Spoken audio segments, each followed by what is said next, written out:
பேசுகின்ற விவசாயி என்று. அவர்களே, விவசாயம் என்றால் என்ன என்பது தெரியுமா? ஒன்றுமே தெரியாத முதலமைச்சர் என்னை பச்சை துண்டு போட்ட பழனிசாமி, பச்சை போய் பேசுகின்ற பழனிசாமி என்று சொல்கிறாரே, நீங்கள் விவசாயத்தை பற்றி உங்களுக்கு ஒன்றும் தெரியாது. இன்னைக்கு விவசாயம் என்றால் சாதாரண விஷயம் அல்ல. இரவென்றும் பகலென்றும் பாராமல், வெயில் என்றும் மழை என்றும் பொருட்படுத்தாமல் உழைக்கின்ற உழைப்பாளி விவசாயி, விவசாய தொழிலாளி, ரத்தத்தை விரைவாக சிந்தி உழைத்து மக்களுக்கு உணவளிக்கின்றவர் விவசாயி, விவசாய தொழிலாளி. விவசாயி என்று சொல்வதிலே நான் மகிழ்ச்சி அடைந்தேன். இன்றைக்கு விவசாயி ஒருவன் தான் எதற்கும் பயப்பட மாட்டான். யாருக்கும் பயப்பட வேண்டியதில்லை. மத்தியில் இருக்கின்ற ஆட்சியாளர்கள் ஈடுங்கிறாங்க, இன்கம் டாக்ஸ்ங்கிறாங்க. எதற்கும் பயப்படாத ஒரே தொழில் விவசாய தொழில் தான்.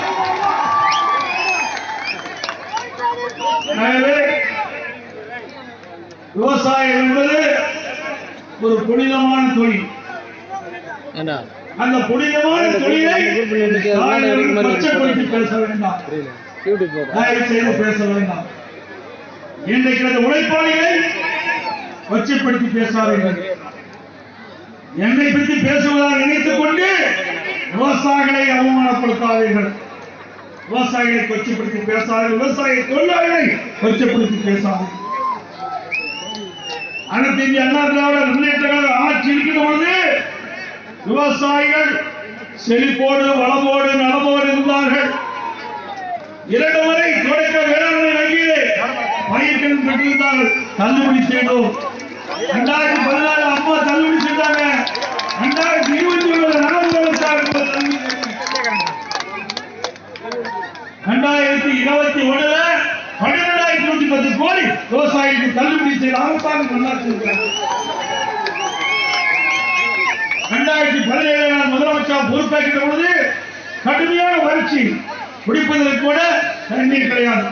அப்படிப்பட்ட காலகட்டத்தில் கூட மக்களுக்கு தங்குதடையில்லாமல் குடிநீர் வழங்கினோம்.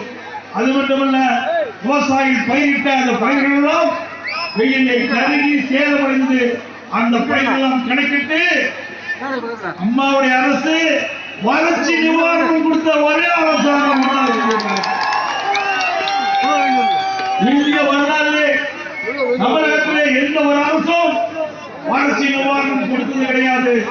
நான் ஒரு விவசாய இருக்கின்ற காலத்திலே விவசாயம் படுகின்ற துன்பங்கள், துயரங்கள், வேதனைகள் அறிந்திருந்த காலத்திலே அந்த விவசாயம் படுகின்ற துன்பத்தில் எவ்வளவு பிரச்சனைக்கும் இருக்காத உணர்வை, அதனால் அரசாங்கத்தின் மூலமாக அந்த விவசாயிகளுக்கு இழப்பீட்டு நிவாரணத் தொகையை நாங்கள் வழங்கினோம். இது அதிமுக ஆட்சி. அது மட்டுமல்ல, பயிர்கள் சாகுபடி செய்கிற விவசாயிகளுக்கு பயிர் காப்பீட்டு திட்டத்தின் மூலமாக இந்தியாவிலேயே 9,300 கோடி இழப்பீட்டு தொகையை பெற்றுத் தந்த ஒரே அரசாங்கம் அதிமுக. இன்றைக்கு விவசாயிகளுக்கு நலம் வைக்கின்ற திட்டம், விவசாயிகளுக்கு டிராக்டர் வாங்க மானியம், மோட்டார் வாங்க மானியம், ஸ்ப்ரேயர் வாங்க மானியம், உர மானியம், விதை மானியம், இப்படி பல்வேறு மானியங்களை கொடுத்து உணவு உற்பத்தியை பெருக்கி அரசாங்கம் அதிமுக அரசாங்கம் இந்தியாவிலே உணவு தானிய உற்பத்தி தொடர்ந்து 5 ஆண்டு காலம் 100 லட்சம் மெட்ரிக் டன் மேலாக உற்பத்தி செஞ்சு அகில இந்திய அளவில் தேசிய அளவில் உயர்ந்த விருதை பெற்ற அரசாங்கம் அதிமுக அரசாங்கம். உங்க ஆட்சியில் இப்படிப்பட்ட ஒரு திட்டமாவது நிறைவேற்றி தேசிய அளவில் விருதுகள் பெற்றீங்களா? ஒரு திறமையான அரசாங்கம் தேசிய அளவில் பல விருதுகளை நாம் பெற்றிருக்கின்றோம். போக்குவரத்து துறையில சிறப்பாக செயல்பட்டு விருதுகளை பெற்றோம். இன்றைக்கு மின்சாரத்துறையில சிறப்பா செயல்பட்டு தேசிய விருதுகளை பெற்றிருக்கிறோம். உள்ளாட்சியில் சிறந்த நிர்வாக திறமைமிக்க அரசாங்கம் இருந்து 140 தேசிய விருதுகளை பெற்ற ஒரே அரசாங்கம் இந்தியாவிலே தமிழ்நாடு.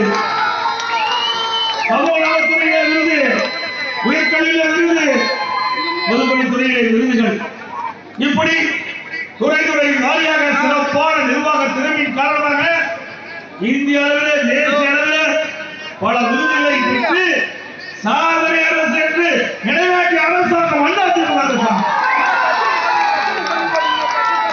ஆட்சி பார்க்க முடிகிறதா? அதோடு திரு ஸ்டாலின் அவர்கள் பல்வேறு திட்டங்களை அறிவித்தார். ஒரு திட்டத்தை அறிவித்துடன் ஒரு பெயரை வைத்துவார், அதற்கு ஒரு குழு போட்டுவார். அப்படி 52 குழுக்களை போட்ட ஒரே அரசாங்கம் இந்தியாவில் திரு ஸ்டாலின் தலைமையில் அரசாங்கம். அதுக்கு திராவிட மாடல் ஆட்சியில் குழு அரசாங்கம் என்று மக்கள் பேசிக் கொண்டிருக்கிறார்கள். அந்த குழு போட்டு அதோட முடிஞ்சு போச்சு. அந்த திட்டம் அதோட கிடப்புல போட்டுவார். இப்படி 52 குழுக்கள் போட்டீர்களே, இந்த 52 குழுக்களுடைய பணி என்ன? நாங்கள் வெள்ளை அறிக்கை கேட்டோம், இதுவரைக்கும் வெள்ளை அறிக்கை கிடைக்கவில்லை. இந்த குழு என்ன செய்திகளே தெரியவில்லை.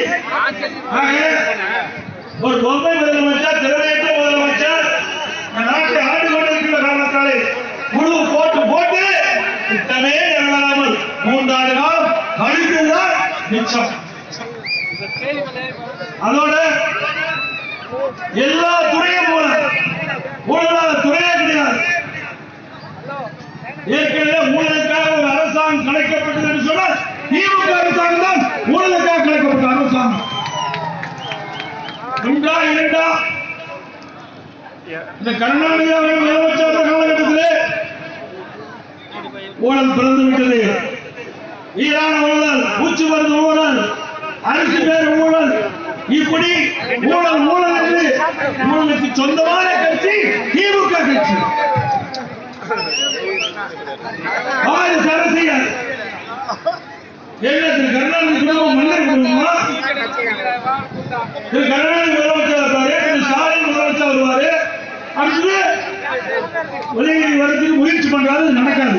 அது வேற விஷயம். திமுக இல்லையா? திமுக வேற யாரே கிடையாது. நான் அதுக்குதான் எல்லா பொதுக்கூட்டத்திலும் பேசுறேன். எல்லா கட்சியும் கட்சி மாதிரி இருக்குது, ஆனா திமுக கார்பரேட் கம்பெனி மாதிரி இருக்குது. கம்பெனி, இந்த கம்பெனி தான் அப்பாவுக்கு அடுத்து மரம் வருவாங்க, அது ஓனரா. அப்படி ஒரு கார்பரேட் கம்பெனியாக இருக்கின்ற ஒரு கட்சி திமுக கட்சி. மக்களுக்கு எந்த நன்மை கிடையாது. எப்பொழுதும் சிந்தனையும் வீட்டு மக்களை பற்றி தான் ஸ்டாலினுக்கு வந்து கொண்டிருக்கிறோம். ஒரு உதாரணத்துக்கு சொல்ல வேண்டும் என்றால்,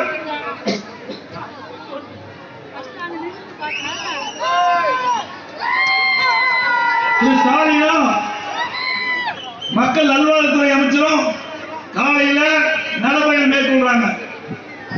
அப்ப திரு ஸ்டாலின் மக்கள் நல்வாழ்வுத்துறை அமைச்சர்கிட்ட இருக்கிறார், என்னுடைய மகன் திரு உதயநிதி ஸ்டாலின் நடித்த படம் கழக தலைவர், அது எப்படி ஓடுது, எவ்வளவு கனெக்ஷன் கிடைக்குது அப்படின்னு விசாரிக்கிறார். அப்படி என்றால் ஒரு முதலமைச்சருடைய சிந்தனை எப்படி இருக்கின்றது? வீட்டு மக்களை பற்றி தான் சிந்தனை இருந்து வருகின்றது. ஆட்சி பொறுப்புகளை அமைத்த மக்கள் மீது அக்கறை இல்லாத முதலமைச்சர் என்று தெளிவா தெரியுது.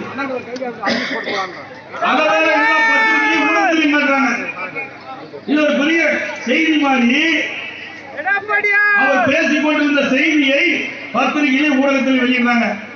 அப்படி என்றால் இந்த நாட்டு மக்களுக்காக உழைப்பதற்காக உங்களை தேர்ந்தெடுத்தார்களா, இல்லது வீட்டு மக்களுக்கு உழைப்பதற்காக உங்களை தேர்ந்தெடுத்தார்கள்? மக்கள் இன்றைக்கு கேள்வி ஒரு போட்டோத்துல வான்னு சொன்னேன். வரா நண்பா, அதுல வா நண்பா, இதுல வர முடியாது. அந்த படிவை